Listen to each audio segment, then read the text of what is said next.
تېره ورځ په پولي تخنیک کې د محصلینو د فراغت غونډه وه، په هغې کې غږېدم او بیا په پکتیا پوهنتون کې د طب محصلینو سره مې یو څه ناسته وه. ما دا 2.5 کاله کېږي په دې وظیفه کې. ما ته د هر پوهنځي استادان راځي، کله کله محصلینو سره هم کېنم، ډېر تړاو مې د استادانو سره او د ډېر وخت نه په دې کې د ما فکر بند دی چې د دې علومو خپل روزنیز تاثیر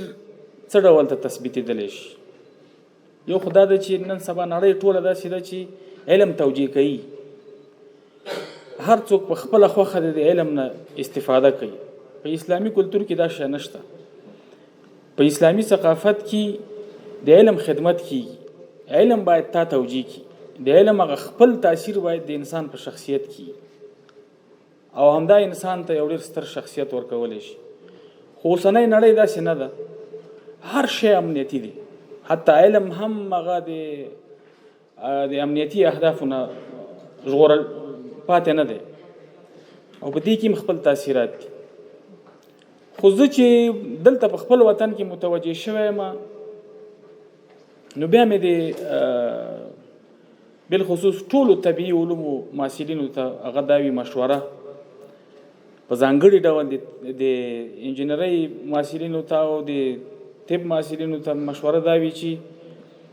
لږ ډېر د دین او د ادب سره څه تعلق ساتل غواړي،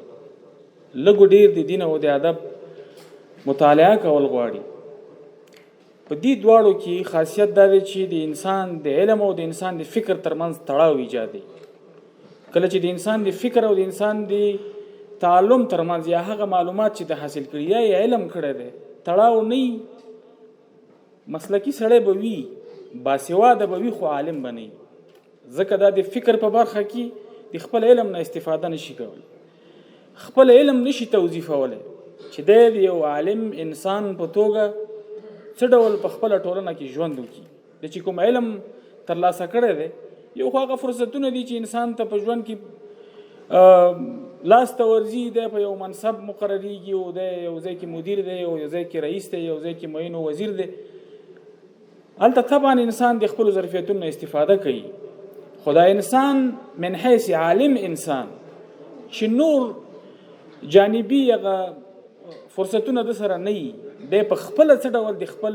علم نه استفاده کوي، څه ډول د یو مؤثر انسان په توګه په خپله ټولنه کې ژوند کوي.